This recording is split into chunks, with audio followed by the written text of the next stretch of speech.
Hey folks, welcome back to FurnaceClans. I've been a little busy since the last time you visited. We've relayed out some track up here for the magma run. I need to do a test run with that, which I'm going to do here shortly. One of the things you'll notice is that I've created a small pit over here. This leads down to a small level. This is a magma pressure plate set for anywhere between 2 and 7.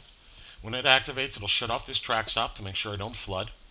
There's a grate here just to try and help me out with what's going to happen next. Now if we follow that straight down, you'll see it hooks up to where I'm going to set up the FB trap. This is so if in case I catch the wrong critter, I'm going to flood them out with magma. Just ignite them, kill them that way, burn them up. And eventually I'm going to create a dump with this grate here, but I'm still waiting for a volunteer to show up for that. Not much else has really been going on. We've been cleaning up the OMG. We're still getting all the rest of the goods out. But we have a bit of a stockpile mistake going on with our ammo stockpile.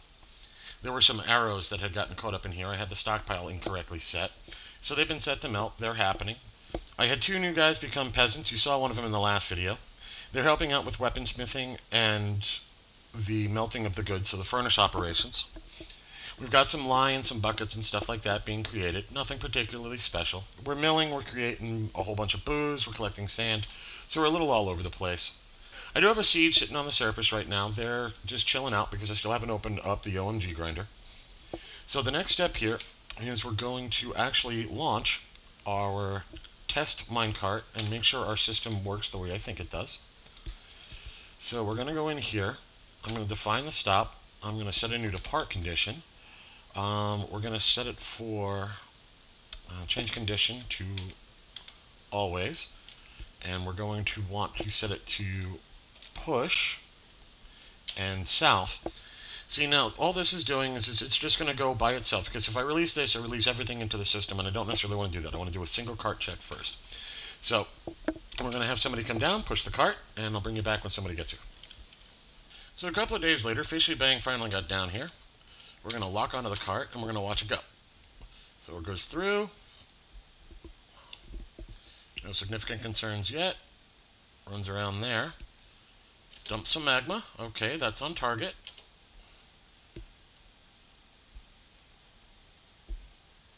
How are we doing for speed? All right, we're good.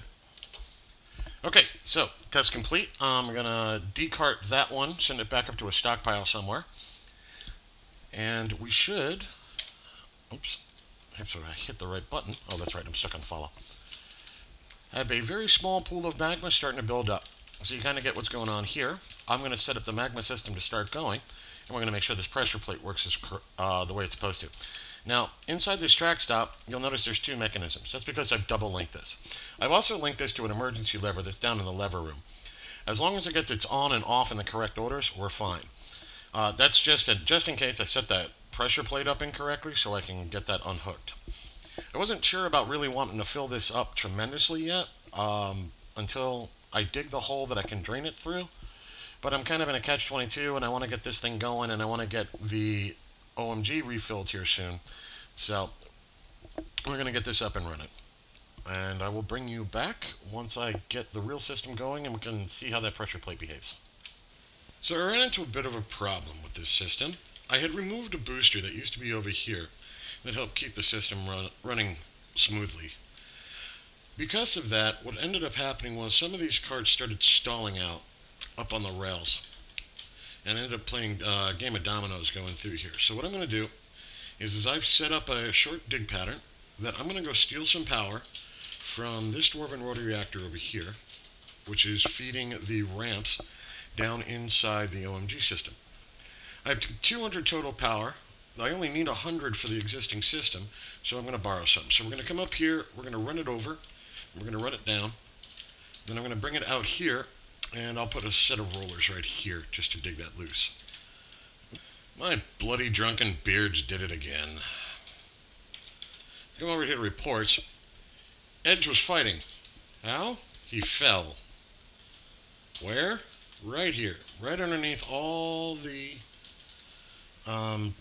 gears, because while he was apparently standing on something here, or up here, somebody knocked out the floor from underneath him. So he just tunneled himself straight down and fell 4 or 5 squares. He's probably not too badly hurt. He's resting. Let's take a look at his wounds. Ooh, wow. Okay, I take that back. He's pretty banged up. Broke her right hand. And otherwise, left hand and right hand are both broken. Okay, so in need of medical assistance. Waiting for a diagnosis. So, that's that. Because ITG is somewhat older, and because I did get some new guys coming in, let's take a look at these two guys real fast. Occasionally overindulges, loves a thrill, finds helping others rewarding. That's the one we want. Congratulations, you just became a doctor. So, we'll have 2 doctors now. We'll have a little backup for ITG. Who is this? Okay, that's Edge. He's just waiting to actually get over to the hospital, I guess. So, having cleared out our rock and dug out our pathing, we now have a functional roller over here, powered up. Took 65 power to get over here. Bunch of horizontal axles. 2 gear assemblies here. Another very long horizontal axle. And 2 gear assembly and then a vertical axle coming off of the already existing build for these roller power. Here we go. We've just started to flood out the trap level.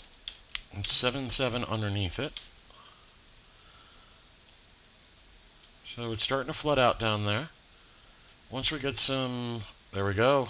So because that has triggered, it turned off that, so it stopped our flooding. Now we'll be dumping over into the OMG and we'll get that going again. So that worked out nicely. Now that's concerning. I'm up to 4434 here, and this closed back up. So we're still dumping magma in there. That pressure plate isn't working the way I'd hoped. This is why I build backups. So now I'm going to force it open. So with that lever pulled, let's get this forced open. That should stay open now. I believe it will close again when I empty this out downstairs, but we'll find out. This is a little experimentation for me in fluid mechanics and seeing what happens. So I'll bring it back shortly, guys. Alright, so some minor adjustments to my setup for the FB trap, particularly involving the cistern for the magma. This is about 2 years later and one really bad false start for the magma system where I ended up with a really bad jam up. Now, what I've done is you'll notice on this level where I have the pressure plate, I've walled it in so there's much less room for flow. I'm hoping this will set that and keep it set as it comes through. So our carts are coming. They've got a reasonable rate going. I got 6 on the line right now. Okay, so that's at 5. This should put it to 7. Okay. This one should spill me to 1-1. Well, the next one should anyway. There it goes. Okay, so 1-1.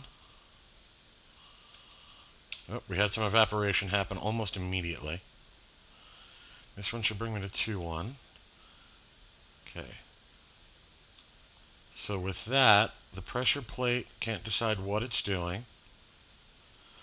Those carts are going to be filling the OMG again.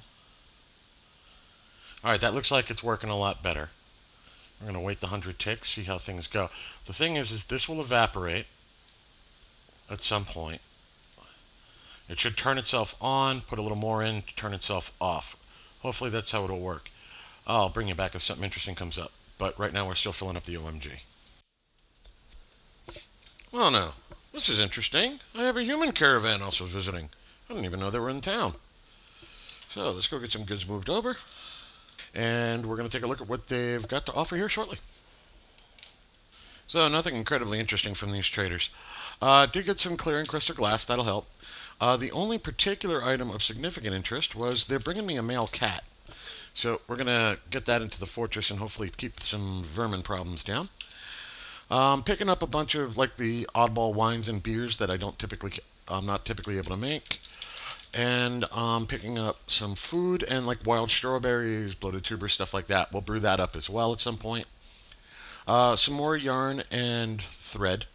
Mostly they've got yarn for me. They didn't have much silk. And some cheeses. So other than that, not really a hell of a lot to have from them. So we'll set that up for trade. We'll trade. They're perfectly happy. We'll untrade all this goods. Put that back. Unrequest our trader and let them go. Not exactly a amazing trade, but hey, it doesn't hurt. Hopefully they'll bring more wagons next year or something like that. But that cat should be able to help us out a bit. Little bit of victory today. So I have some goblin ambushes coming in. They're beating up on some of my undead on the surface. Merchant caravan came in the way they were expecting. But the diplomat managed to break away from some of the undead on the surface. And I've opened the main front door. That's him coming in there. Coming right in the front door. There he is.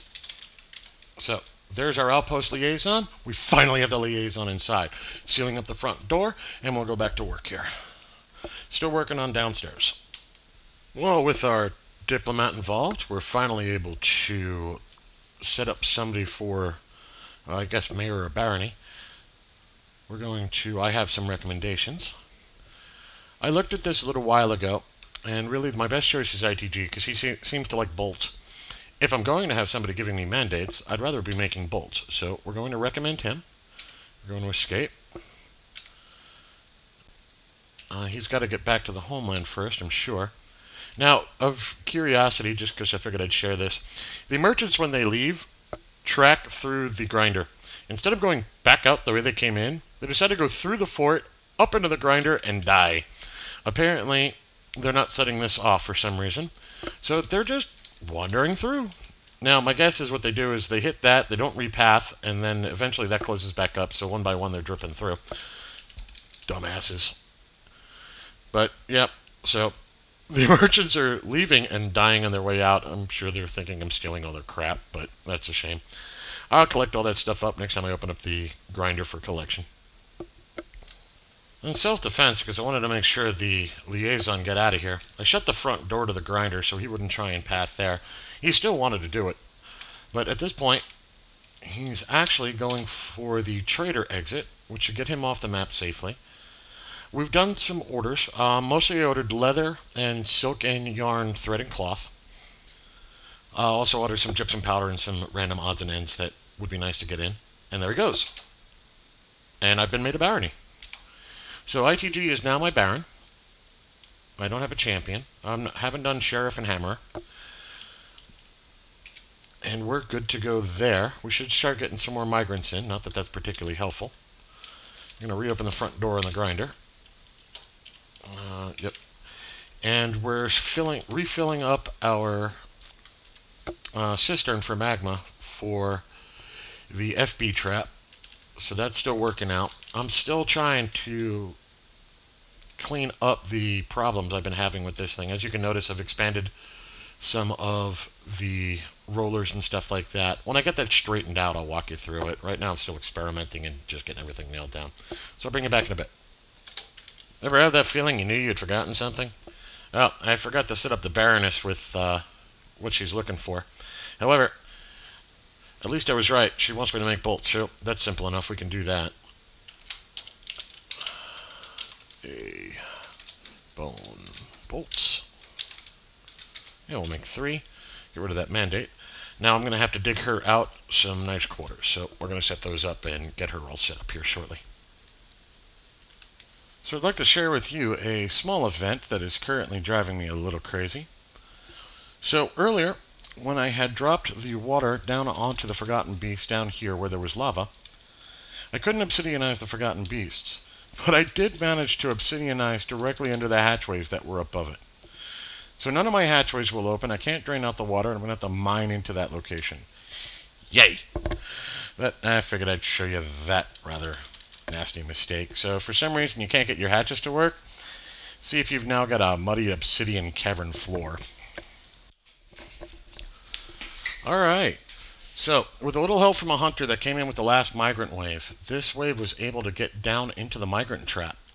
So, what happened was, I set up the migrant burrow, and I applied all of the immigrants to that burrow, and that's just set up here. Inside there is a meeting area for them to come to. It's active. Now we've gotten 4 of them in. I'm hoping the hunter gets down here because he just fought like mad. There we go. Okay, so the hunters are in. Now we're going to go seal up the outer entry. Okay, now, because they've now made it in, I'm going to take them out of the migrant burrow. Oops. And I'm going to put them in safe and sound. And we can welcome 6 new dwarves to our lovely home of FurnaceClans. By the way, that's the first time the migrant trap worked.